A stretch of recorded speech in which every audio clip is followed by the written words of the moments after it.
Hello guys, कैसे हैं आप सब। आई होप आप सब अच्छे होंगे। मैं हूं क्रांति और वीरांगना ब्लॉग में आप सबका स्वागत है। यदि आप मेरे चैनल पर आए हैं तो प्लीज़ मेरे चैनल को सब्सक्राइब कीजिएगा, like and comment and share भी कीजिएगा, क्योंकि आपके सपोर्ट के बिना मैं आगे नहीं बढ़ सकती। तो प्लीज़ मुझे आपके सपोर्ट की सख्त ज़रूरत है।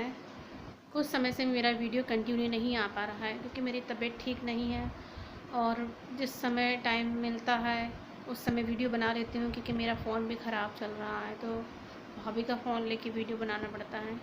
तो इसलिए मेरा कंटिन्यू टाइमिंग पे वीडियो नहीं आ पा रहा, उसके लिए मैं आप सबसे माफ़ी चाहती हूँ। तो फिर आज का मेरा ब्लॉग है कि मेरे हस्बैंड की तबीयत क्यों ख़राब हुई अचानक रात को, उनको हॉस्पिटल एडमिट करना पड़ा, और उस समय मेरे साथ क्या क्या प्रॉब्लम हुई, मुझे क्या क्या फेस करना पड़ा, ये इसी पे है। तो उस समय मेरे हस्बैंड की तबीयत इसलिए ख़राब हो गई थी कि उन्होंने एक दिन ड्रिंक कर ली थी, और ड्रिंक से अचानक उनकी बहुत तबीयत ख़राब हो चुकी थी, तो रात में उनको एडमिट करना पड़ा। उस समय मैं 8 महीने प्रेग्नेंट थी और मेरे 12वीं 12th के एग्ज़ाम चल रहे थे, तो उन सब चीज़ों को देखना भी था। ससुराल में मैं अकेली थी, मेरे ससुराल में और कोई नहीं है। मेरे ससुर जी हैं, वो बहुत बूढ़े थे, तो वो भी चलने फिरने में असमर्थ हैं। उस कंडीशन में मुझे ही सारी चीज़ें, आप समझ सकते हैं कि एक लेडीज़ 8 महीने प्रेग्नेंट है और सारी चीज़ों को मैनेज करना कितना मुश्किल होता है। कि मेरे खुद के एग्ज़ाम, हस्बैंड हॉस्पिटल में, और मैं खुद 8 महीने प्रेग्नेंट। तो उस समय मेरा जो समय मैंने गुजारा, कैसे काटा, कैसे मैनेज किया, मैं ही समझ सकती हूँ। मुझे बहुत प्रॉब्लम होती थी।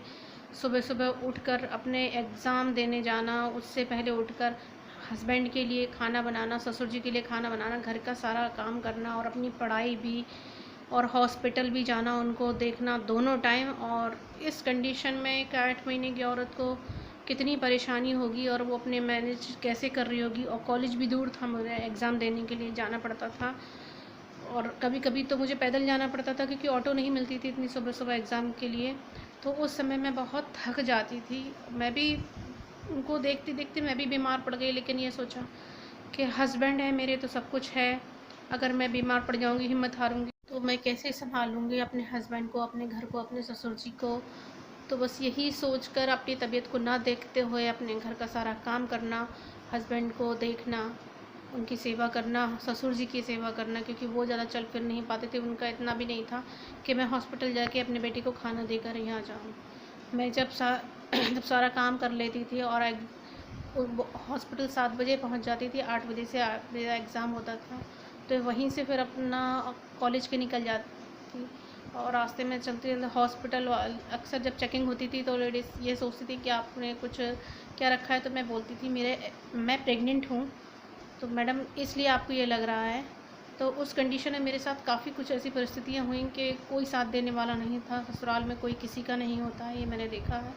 कहने को तो सब हैं ससुराल में, लेकिन जब मुसीबत आती है ना, तो कहते हैं ना, सब साथ छोड़ देते हैं। और जब इंसान के पास पैसा ना हो, कोई पोजीशन ना हो, बात है इंसान की, जब परिस्थिति अच्छी ना हो ना, उसके पास पैसा ना हो, उसके पास कुछ भी ना हो, तब उसका साथ कोई नहीं देता। जब इंसान के पास पैसा आ जाता है, सब कुछ आ जाता है, तब उसके साथ 4 लोग साथ में लग जाते हैं। दूर के लोग भी रिश्तेदारी निकालने लगते हैं अगर इंसान कामयाब हो तो। और जब कामयाब नहीं होता तो सब उससे पल्ला झाड़ने लगते हैं और सब पीछे हटने लगते हैं। तो यही मेरे ससुराल वालों का था।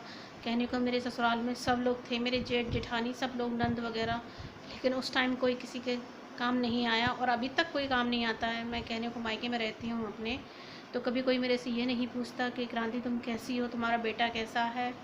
सब अपने अपने लाइफ में खुश हैं, इन्वॉल्व हैं, क्योंकि भाई वो अच्छी पोजीशन पे है और मैं अच्छी पोजीशन पे नहीं हूँ अभी भी, क्योंकि शायद ऊपर वाले ने मेरे भाग में ज़्यादा ही परीक्षाएं लिखी हैं। मैं दे रही हूँ, डट कर मुकाबला भी कर रही हूँ, लेकिन क्या करूँ, हिम्मत हार जाती हूँ। हस्बैंड के जाने के बाद तो मेरी सारी हिम्मत ही टूट गई। अब तो जीने का भी मन नहीं करता, लेकिन अपने बच्चे के लिए तो जीना पड़ेगा। अगर मैं यही सोच के रह जाती हूँ कि अगर मुझे कुछ होता है तो मेरे बेटे का कौन है, कोई नहीं है। आज की दुनिया में जिसके माँ बाप नहीं है उसका कोई भी नहीं है, क्योंकि अगर उसके पिताजी तो पहले ही जा चुके हैं। अगर मुझे भी कुछ हो जाएगा तो मेरे बेटे का क्या होगा, वो तो बिल्कुल अनाथ हो जाएगा ना। तो इसलिए बस हिम्मत जुटाती हूँ और अपनी ज़िंदगी से लड़ रही हूँ, अभी तक लड़ रही हूँ। बस कभी कभी हिम्मत टूट जाती है बहुत ज़्यादा, कि बस अब जीने का मन नहीं करता। कुछ दिनों से मेरा यही हाल है, बिल्कुल भी मुझे अच्छा नहीं लग रहा है ज़िंदगी। ऐसा लगता है बस ख़त्म कर लूँ।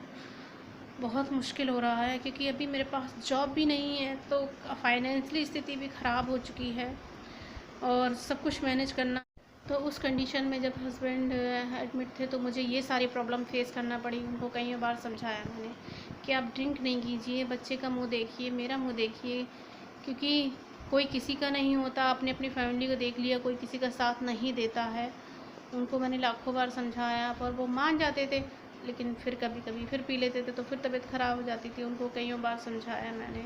तो इस तरीके से मुझे जब वो एडमिट हुए तो मुझे ये सारी प्रॉब्लम फेस करना पड़ी और बहुत दुख भी होता था। तो ये था मेरा आज का ब्लॉग।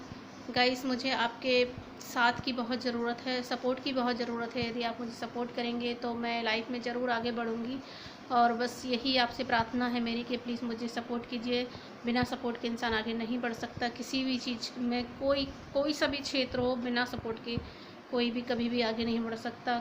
हमें कहीं ना कहीं कामयाब होने के लिए सपोर्ट की ज़रूरत रहती है। तो बस इस समय मुझे आप लोगों के प्यार और सपोर्ट की सख्त ज़रूरत है। तो मुझे पता है आप मुझे अपना प्यार दे भी रहे हैं और देंगी, बहुत सारा देंगे। और मैं भी आगे बढ़ूँगी आप लोगों के आशीर्वाद से और कामयाब भी होंगी तो दिखाऊंगी सबको कि हाँ, मैं भी कुछ कर सकती हूँ। अपने ब्लॉग के आखिर में भी आपसे यही कहूँगी कि बस आप मुझे अपना सपोर्ट दीजिए। मुझे चैनल को subscribe, like and comment and share कीजिए। और आप मेरे आने वाले ब्लॉग में भी मेरी लाइफ के बारे में काफ़ी कुछ दिलचस्प चीज़ें जानेंगे कि और क्या हुआ मेरे साथ, क्या क्या मुझे झेलना पड़ा, क्या क्या मुझे फेस करना पड़ा। आप सारी चीज़ें जानेंगे। तो ऐसे ही मेरे चैनल से कंटिन्यू बने रहिए और देखते रहिए मेरे वीडियो और मेरे चैनल को सब्सक्राइब कीजिए। Thank you.